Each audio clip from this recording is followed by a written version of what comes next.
Welcome back guys. ऐश के यार बहुत सारे ऐसे पोकेमॉन हैं जो कि अपने फर्स्ट स्टेज में ही रह गए हैं और बहुत सारे ऐसे पोकेमॉन हैं जो कि अपने फाइनल स्टेज में ही रह गए हैं। लेकिन यार इन सब के बीच में पोकेमॉन्स ऐसे भी हैं जो कि अपने सेकंड स्टेज में हैं। तो आज हम लोग ऐसे ही कुछ पोकेमॉन्स के बारे में बात करेंगे ऐश के, जो कि अपने सेकंड स्टेज में है। बेसिकली हम लोग उनकी भाई रैंकिंग करने वाले हैं ऐश के सारे सेकंड स्टेज पोकेमॉन की। सबसे वर्स्ट कौन सा है, सबसे वीकेस्ट कौन सा है और उससे लेके भाई सबसे बेस्ट और सबसे स्ट्रॉन्गेस्ट कौन सा है। तो हाँ, ये रैंकिंग होने वाली है, बहुत ज़्यादा मजा आएगा वीडियो में, बस एंड तक बने रहना। अब वीडियो को स्टार्ट करते हैं।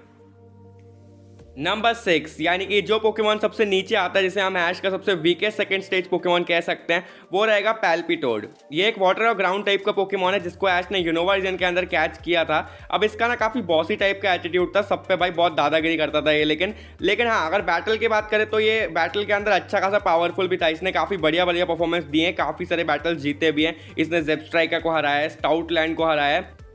ऐसे यार इसने अच्छे खासे बैटल जीते भी हैं और इसको मूव्स भी बढ़िया बढ़िया आते हैं। मड शॉट इसको आता है, हाइड्रो पंप, ऐसे करके यार मूव्स भी इसके पास काफ़ी बढ़िया बढ़िया हैं।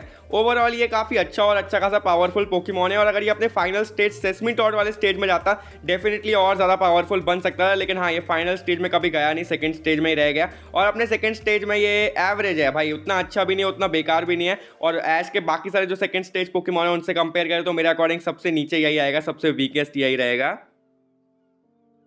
नंबर 5 यहाँ पे आता है बोल्डोर, फिर से ऐश का एक यूनोवा रीजन का पोकेमॉन। ये एक रॉक टाइप का पोकेमॉन है और ये ऐश का सबसे पहला रॉक टाइप का पोकेमॉन है जो उसने कैच किया था। इसको ऐश ने फर्स्ट स्टेज यानी कि रॉगन रेला वाले स्टेज में पकड़ा था और बाद में जाके यार ये 20-30 एपिसोड बाद इवॉल्व हो गया था फाइनली यहाँ पे बोल्डोर में। बोल्डोर यार ऐश का अच्छा खासा पोकेमॉन रहा है, इसके मूव्स भी बढ़िया रहे हैं। बैटल की परफॉर्मेंस की बात करूँ तो यार इसने उतना बेस्ट परफॉर्मेंस नहीं दिया। इसने यार आज तक कुछ पोकेमॉन्स को ही हरा पाया और मतलब इसके ओवरऑल सारे बैटल्स में से ये मोस्टली हारा था, मतलब जीतने से ज़्यादा ये बैटल्स हारा था।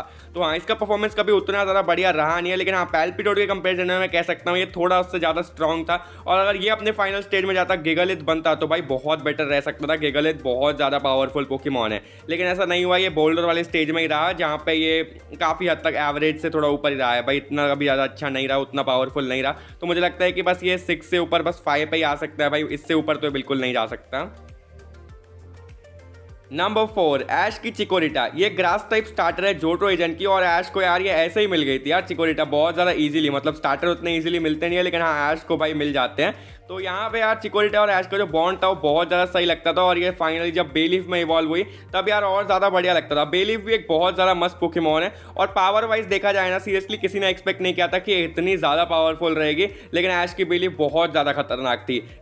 अब तुम सोच ही लो यार, ये अपने फर्स्ट स्टेज चिकोरिटा वाले स्टेज में ऐश के चार्जर्ड से डरती नहीं थी, तो उससे हम समझ सकते हैं कितनी ज़्यादा ब्रेव थी ऐश की चिकोरिटा। और यार जब बेलीफ में ये इवॉल्व हुई इसकी पावर लेवल बहुत खतरनाक हो गई थी। इसने जमीडर के इतने ट्रेंड मचोक को हरा दिया था इतने खतरनाक तरीके से, यहाँ तक कि जोटो लीग था भाई उसके अंदर भी इतना मस्त परफॉर्मेंस रहा इसका। यार इसने जो हाउंडूम को हराया था ना भाई, क्या ही बात करे यार, इतना ज़्यादा गजब भाई, जिससे इसको डिसएडवांटेज था टाइप का, फिर भी इसने हरा दिया। सोच लो यार, बेलीफ ऐश की बहुत ज़्यादा नेक्स्ट लेवल पावरफुल पोकेमॉन थी और ऐश ने इसको बहुत ज़्यादा बढ़िया ट्रेनिंग दिया था। बेलीफ का जो फाइनल एवोल्यूशन रहता है मेगेनियम, अगर ये उस स्टेज में आ जाती तो शायद और भी ज़्यादा खतरनाक बन जाती और भी अच्छे अच्छे मूव सीख जाती, सोलर बीम वगैरह, मतलब और पावरफुल बन जाती। लेकिन हाँ, ये इवॉल्व नहीं हुई, बट कोई नहीं यार, ये इस वाले स्टेज में भी काफ़ी पावरफुल है और ये रैंक पे आती है। नंबर 3 पे आता है ऐश का क्विलावा। ये एक फायर टाइप पोकेमॉन है, ये एक फायर टाइप स्टार्टर है जोटो रीजन का और ऐश ने यार जोटो रीजन में इसको सिंडिक्विल वाले स्टेज में कैच किया था। लेकिन यार इवॉल्व होने में इतना ज़्यादा टाइम लिया था सिंडिक्विल ने। इसने जोटो के अंदर पहले अपने सिंडिक्विल वाले स्टेज में तो अच्छा परफॉर्मेंस दिया था, लेकिन यार फाइनली फिर 2 रीजन बाद सिनो के अंदर ये इवॉल्व हुआ क्विलावा में। और क्विलावा बनने के बाद जैसे सबने एक्सपेक्ट किया था कि इसकी पावर लेवल बहुत बढ़ेगी, मस्त बनेगा, एक्चुअली में वैसा ही हुआ, बहुत सही हो गया यार। इसके जो मूव सेट थे और ज़्यादा बेटर हो गए। इरप्शन जैसा इतना खतरनाक मूव यार इसको आता है, सोच सकते हो भाई। इसके मूव्स वगैरह, फ्लेम व्हील सब बहुत ज़्यादा अच्छे अच्छे थे और बैटल परफॉर्मेंस भी इसका काफ़ी अच्छा रहा। क्विलावा बनने के बाद इसने एक ही बैटल लड़ा था जो कि नैंडो के आर्माल्डो के अगेंस्ट था। भाई आर्माल्डो इतना पावरफुल रहता है यार, इतना खतरनाक रहता है, उसके बावजूद भी इसने मैच टाई किया, काफ़ी बड़ी बात थी। इसका ओवरऑल परफॉर्मेंस यार सब काफ़ी अच्छा रहा है। तो मुझे लगता है भाई क्विलावा डेफिनेटली इतना ऊपर आना डिजर्व करता है। ये बहुत ज़्यादा पावरफुल पोकेमॉन है ऐश का, सेकंड स्टेज वाला पोकेमॉन बहुत ज़्यादा खतरनाक है। और इसका जो फाइनल स्टेज है टाइफ्लॉजियन, भाई ये मेरे को बहुत ज़्यादा पसंद है, डिज़ाइन वाइज भी और पावर वाइज भी बहुत खतरनाक है। तो अगर यार ऐश का क्विलावा कभी भाई बनता है टाइफ्लॉजियन, बहुत मज़ा आ जाएगा। लेकिन फिलहाल सेकंड स्टेज में ये इतना पावरफुल है कि नंबर 3 में आराम से आ गया। नंबर 2 पे आता है ऐश का पिगनाइट। ये एक फायर टाइप स्टार्टर है यूनोवा वर्जन का और ऐश ने इसको यूनोवा के अंदर ही टेपिक वाले स्टेज में पकड़ा था। इसकी बैक स्टोरी सबको पता ही होगी, कैसे इसके पुराने ट्रेनर शेमस ने इसको यार छोड़ दिया था, बांध के चला गया था, फिर ऐश ने इसकी हेल्प करी थी और हम अच्छे से जानते हैं जिसका भी भाई ट्रेनर ने उसको छोड़ा हो वो पोकेमॉन पावरफुल बनता ही है। तो यार सेम चीज़ इसके साथ हुई, ये भी बहुत ज़्यादा पावरफुल बन गया यार सही में आगे जाके।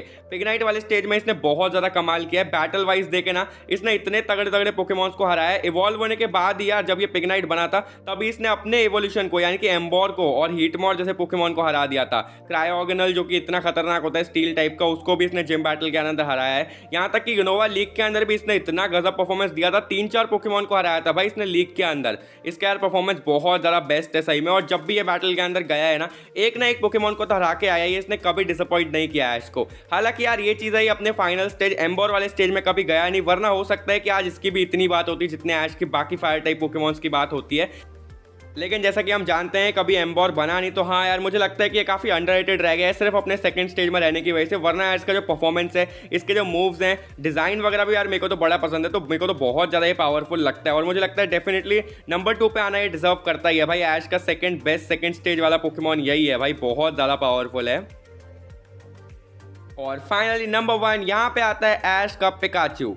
ये भी यार एक सेकंड स्टेज पोकेमॉन है, हालांकि ये जोटो के बाद जाके सेकंड स्टेज बना था, क्योंकि हम जानते हैं इसका जो प्री एवोल्यूशन है वो इसके बाद में आया था। पीचू जोटो के अंदर इंट्रोड्यूस करवाया गया था, वरना पहले ये सिर्फ 2 ही स्टेज वाला पोकेमॉन था, पिकाचू और राइचू। अब यार राइचू हम जानते हैं कितना ज़्यादा पावरफुल है जो इसका एवोल्यूशन है, लेकिन पिकाचू ने ऑलरेडी एनिमे के अंदर इतनी बार साबित कर रखा है कि भाई ये अपने एवोल्यूशन के भी बहुत ज़्यादा ऊपर है भाई। इसने इतने सारे अलग अलग राइचू को आज तक हरा दिया ना, क्या ही बात करें। मतलब भाई पिकाचू वर्सेस राइचू बैटल बहुत कॉमन हो गई है अब तो। पिकाचू ने यार बहुत ज़्यादा राइचूज को हराया है सही में, बहुत ज़्यादा पावरफुल है।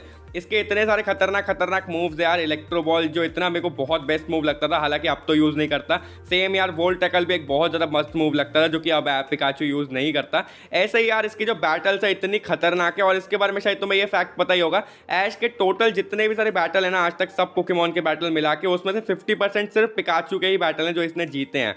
सही में यार इसका विन रेट वगैरह बहुत बढ़िया है, और ओवरऑल ऐश का जो पिकाचू है सबसे स्ट्रॉन्गेस्ट, ऐश का सबसे बेस्ट सेकंड स्टेज पोकेमॉन है यार सीरियसली। सेकंड स्टेज में इसकी ऐसी पावर है सीरियसली यार, कभी ये इवॉल्व हो गया तो पता नहीं यार इसकी पावर बढ़ेगी या कम होगी भाई, कुछ नहीं पता यार, बहुत खतरनाक बन जाएगा मेरे अकॉर्डिंग तो हाँ ये तो थी यार मेरी रैंकिंग ऐश के सारे सेकंड स्टेज पोकेमॉन की। होपफुली तुम्हें पसंद आई हो, और तुम इससे अग्री करते हो कि नहीं कमेंट सेक्शन के अंदर बता सकते हो। अगर नहीं करते तो कमेंट के अंदर यार अपनी लिस्ट बताओ यार, तुम्हारे अकॉर्डिंग कैसी रैंकिंग होनी चाहिए थी।